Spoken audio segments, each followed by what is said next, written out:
What is up? We are going to be playing through Pillars of Eternity 2 Deadfire, Path of the Damned difficulty, and I have bought the DLC for this, which I have never played before. So it'll be new for me as well. This is my first ever Let's Play. I've never done anything like this before. So bear with me as I figure out how to do this. Shit, dog. I mean, I'm just gonna jump right into it. I'm not gonna dilly-dally around. So I played through the first Pillars of Eternity.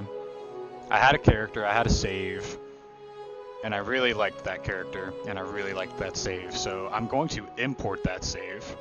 You can do that. You know, all the choices you made in the first game, you can import that, and it'll directly affect the world in the second game. It'll react to your choices and all that. Obsidian made this game. Those are the people who made Fallout New Vegas, and I've always admired Obsidian's ability to create like reactive worlds. Makes you feel like your choices matter. Pretty neat stuff. So I think I'm just gonna port that save over, make the same character, and go from there. Now, in the past, I did turn-based mode. I think I'm gonna do real-time with pause.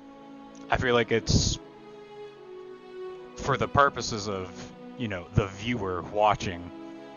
It's going to be faster this way. It's going to be maybe a little more entertaining.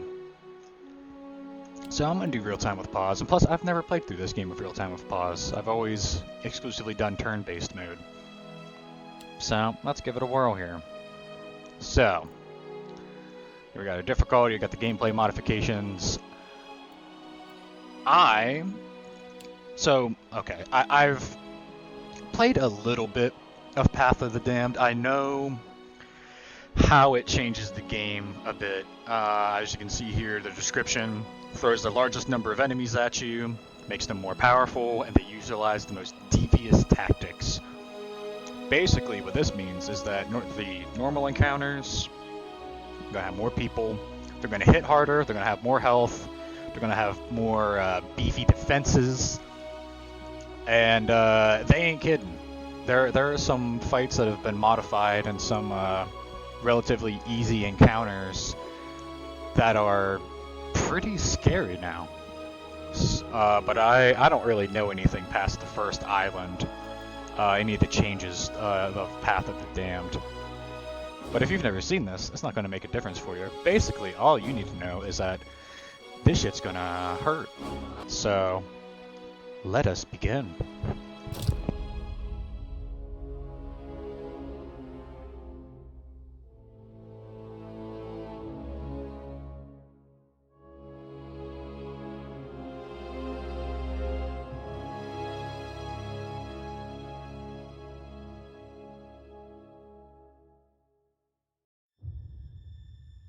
Eora, a world where mortals live, die, and are reborn through the turning of the wheel.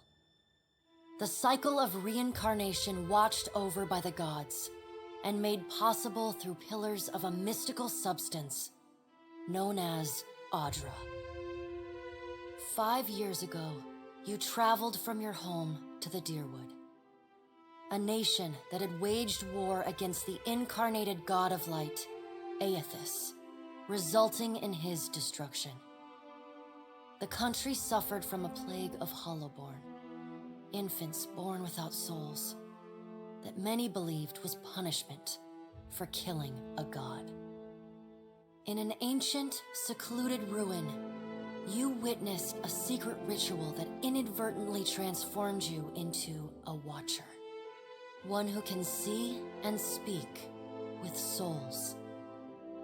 The ritual also gave you horrible visions, waking nightmares of a past life that threatened your sanity. To put them to rest, you pursued the man who had led the ritual, a seemingly immortal agent of the gods, known as Theos Ix Arcanon.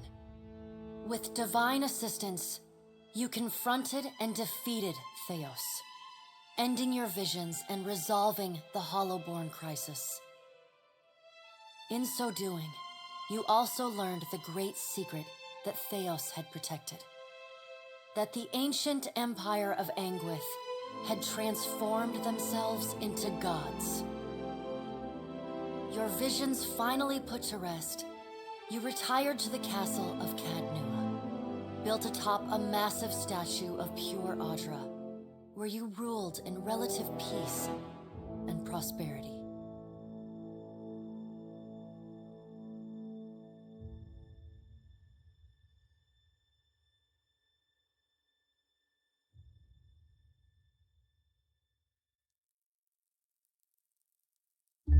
Made a nice story. You fixing up that old keep? Lifting the curse? Must have told it 100 times. But something got to gnawing at me. Thinking the spirits there weren't really at rest. But maybe the gods weren't finished with us.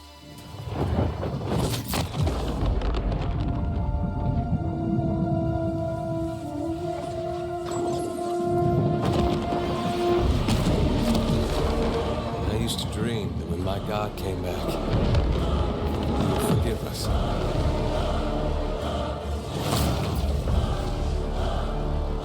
Last the trouble with dreams. Sooner or later, we all have to wake up.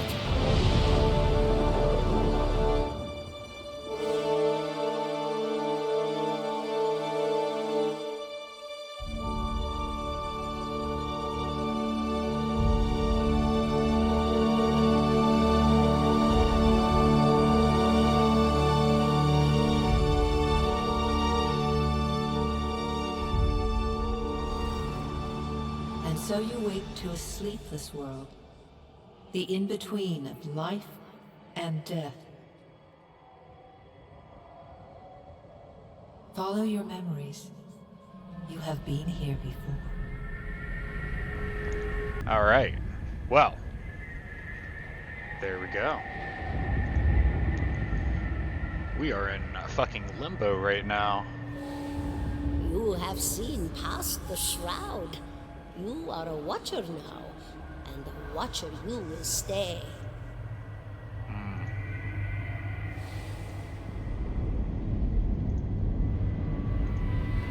A watcher sees souls, knows their pasts, and the souls see them back.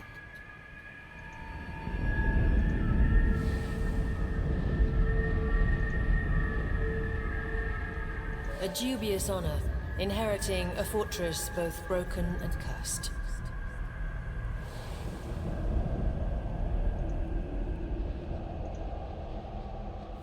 What is a god? A higher power? A rewarder of good deeds and punisher of the wicked?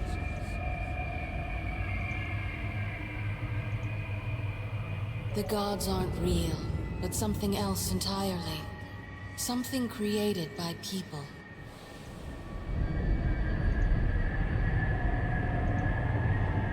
And did you ever consider that these were things you were never meant to understand? That their comprehension is beyond you?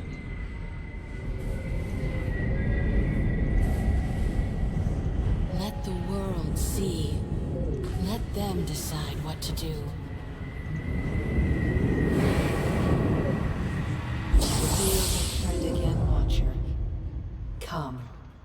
Come?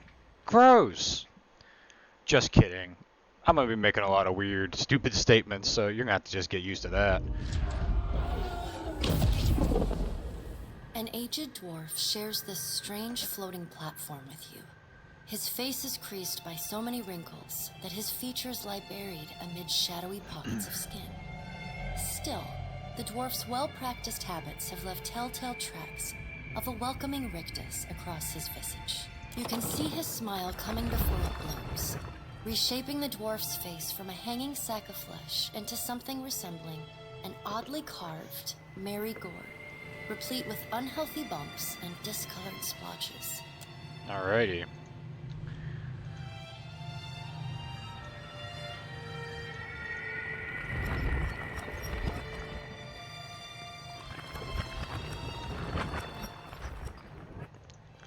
So, Sit. Please. let's sit on down. There's a part where we make our character. Thank I already you for know what I'll joining do. us, Watcher of Cadnua. The gaunt woman seated at the table is clad in time-worn black armor that seems too massive for her to move in. A pale, slender neck rises from the gorget, topped by a hollow face. The milky skin stretched across it is delicate and translucent, like parchment that has been scraped clean too many times. She is preoccupied with the arrangement of cards on the table between you. With each movement, her armor squeaks and groans as though bearing an incredible weight. She places a final card, gives a nod of satisfaction, and raises her eyes to meet yours. Your brush with the divine has drained you of your powers, fractured your memories. Look upon these cards. They represent the courses of your life. You alone know best how they flowed. Arrange them to fit what you remember. Alrighty. So, normally, if you haven't played Pillars of Eternity 1, you would select from one of these. Since I did, I'm going to import my save, but whenever I did my playthrough, I believe it gives you a little summary of like what you would have done. Yeah, this is what I did. So I remember I returned them to the wheel. My character pledged to Berath, which is the god of death in this game. Yeah, so I was, yep, there he is, Garth Noogan. That's who we'll be playing as. Does everything appear to be in order? Yup. Good. Welcome to the Beyond. I am Berath. One half, anyway. The dwarf's rictus returns as he nods in the woman's direction. Uh-huh. The gods offered you boons in exchange for resolving the Hollowborn crisis. What did you do with the souls? I returned them to the wheel. Tell me, do you remember when we last met?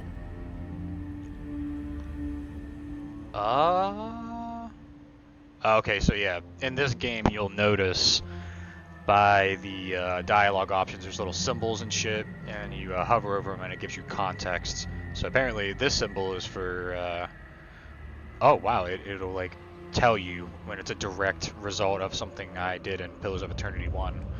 So yeah, I pledge myself to do your bidding in exchange for your aid, Berath. And though you could have broken your pledge when you defeated Theos at Sun and Shadow, you did not. Admirable. She delicately places a card on the table. A bell in a tower. Her fingertips slowly drag away from the card, faintly creaking as they retreat across the table. You had need of the gods once before. Now it seems we have need of you. The being that occupied Odnua's statue beneath your castle was the dead god, Aothis. Of this we are certain. What we do not know is what his intentions are. Though Aothis stole a large fragment of your soul, you were strong enough to survive the onslaught and enter the in-between. You and he are still connected. He has chosen a body made of living Audra, perfused with the power of thousands of souls, including yours. It should be little difficulty for an experienced watcher to find him. So, am I dead? No, but neither is your body truly alive. Your lungs draw breath, your heart pumps blood, but your flesh is as soulless as a Hollowborn. That is, until I return you. I see. She delicately places a card upright on the table. The art depicts souls flowing out of a pillar of Audra. Well, I'd like to find him as much as you would. He destroyed my castle and killed who knows how many people around it. I know. It is my business to know. 322 in Cadnua and your surrounding lands. God damn, dude. God of Light, huh? Their souls remain in Aethys still. You have the power to save them. Serve me and I will return you to your body. Or don't, and return to the wheel. Can you just end your playthrough right here by pressing that? No, we're not doing that. Alright, let's get on with it. Good. Before you return to Aora as my herald, you must remember who you were, the last whisper of life and death. When you can picture your own face, the Beyond will lead you back to your own kind. Excuse me. To the world of mortals. Alrighty. So, we're going to start from scratch. Sex, yes please. Just kidding. So, my character was a male dwarf. While I'm on this screen, I'll just show you the different races too, because there's some cool options in here. So you got your normal things like dwarf, you got elves, and humans, but unique to this game universe are the Aumala, which are... I don't want to say like Argonians from the Elder Scrolls, but they do have a reptilian motif to them, if that makes any kind of sense. Very tall, very brawny type people. Godlikes are really neat. There's a few different subtypes to, I just want to show you these. So, these are almost like elementals in a way, from like Dungeons and Dragons. But depending on what you pick here, you get all these different bonuses to your starting character. You got nature, you got moon here. That would actually be pretty decent for a cleric, considering they generate a weight of healing around themselves whenever they get hurt, bloodied, or near death. Fire, look at that. That's fucking cool. Isn't that sick? Yeah, that's awesome. Resistant to burn damage too. Death godlike. Whoa. Look at that guy. It's real sinister looking. Gain increased power level when they're near death. I've never played as a godlike, but maybe at some point I will. Lastly, we got Orlan, which is like a fuzzy halfling, if you want to think of it like that. You know, I've never played an Orlan. I think there's an Orlan follower we can run into, and I'll probably end up taking him because he's pretty good, but we'll cross that river when we get there. My character was a dwarf priest, so we're going to play him.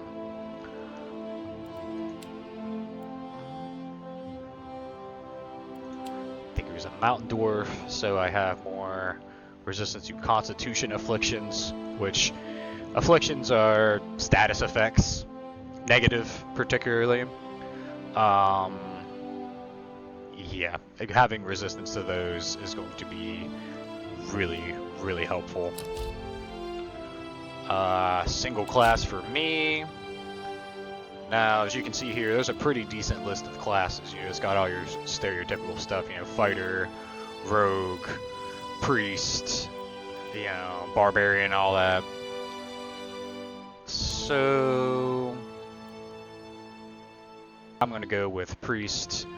And, you know, it says the role is support, but let me tell you, some of the spells the priests get at later levels, there ain't nothing supportive about that, unless by support you mean killing your enemies in a explosive and amazing fashion. So, my subclass, yeah, this is my, what god I'm devoted to. So, I remember I was pledged to Berath. we'll meet these other gods as we go. I don't want to spend too much time reading over every little thing. Alright, my first ability. I feel like it just kind of makes sense to take the healing one, right? Considering I'm a cleric and all that. Yeah, I'm just gonna take that. I'm not gonna think too hard about that. We'll go over it as we go. The attributes in this game are... It's not really like... So, the best way I know how to describe this is to kind of compare them to D&D stats. Your might is your strength. It's how hard you're gonna hit with your weapons. It's also how likely you are to resist physical afflictions.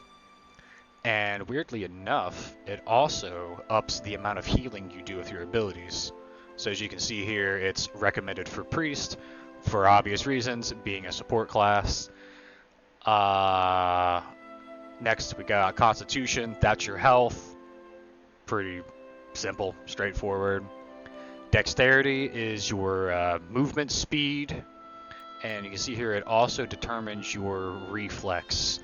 Now reflex, yeah, so that's your ability to dodge out of the way of harmful AoE attacks, like a lightning bolt, a fireball.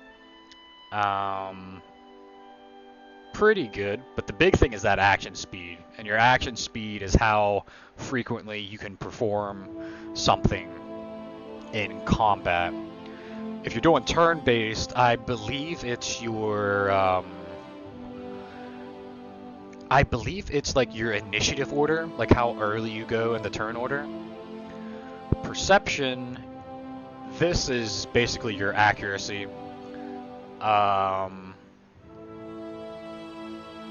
Pretty important, honestly. Like, do not dump this stat. Try not to put this any lower than is absolutely necessary, because, I mean, you can put all the points you want into might, right? But if you dump your perception real low and you never hit anything, then what's the fucking point, right? Also, being able to detect traps and hidden objects, that's pretty important. Intellect is... it determines the width of your area of effects, how long your spells and abilities will affect a target. It also increases your willpower, which is how likely you are to resist afflictions related to resolve. So things like charms and all that, pretty important. Resolve, this is your willpower. Reduces the effects of hostile spells. Also raises your deflection, interestingly, which is... okay, it's used to resist direct melee and ranged attacks that are not area of effects. So basic attacks and single target spells, it sounds like. So... I'm gonna dump this up. So we need our abilities to last a long time. I'm gonna dump that up too. I don't want to have negative action speed, to be honest with you. Resolve. I need to have some good willpower.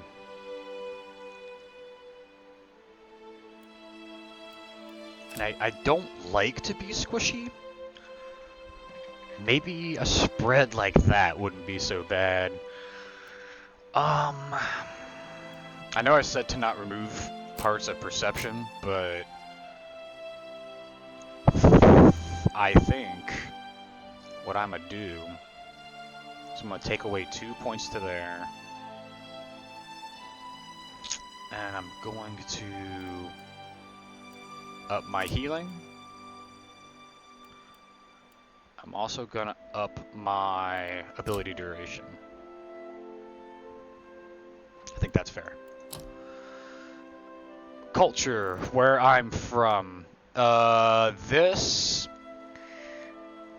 will impact dialogue options in the way that it'll offer you specific choices relating to your culture, but realistically, all it is which of these stats do you want a +1 in?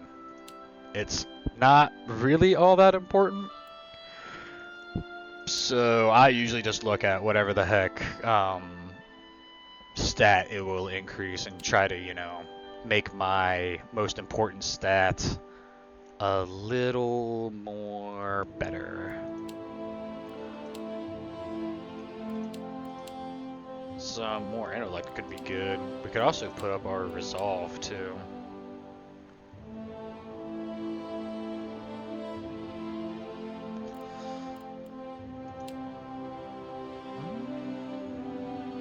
I think I'm gonna do that, just up my resolve. Background, what was my job? So this is the screen that's deciding what bonuses you get to your passive, like well, maybe not necessarily non-combat skills, but like your background skills. So aristocrats, for example, get a plus in diplomacy, which is basically like speechcraft. They're good at deception, and they're good at being scary and intimidating. I think, yeah, there's a lot of different options here. Dissident, made a name for yourself as troublemaker. Okay, that's like criminal. I'm thinking, for my character, it would make the most sense to do like aristocrat. Because I chose priest, right, specifically of Berath.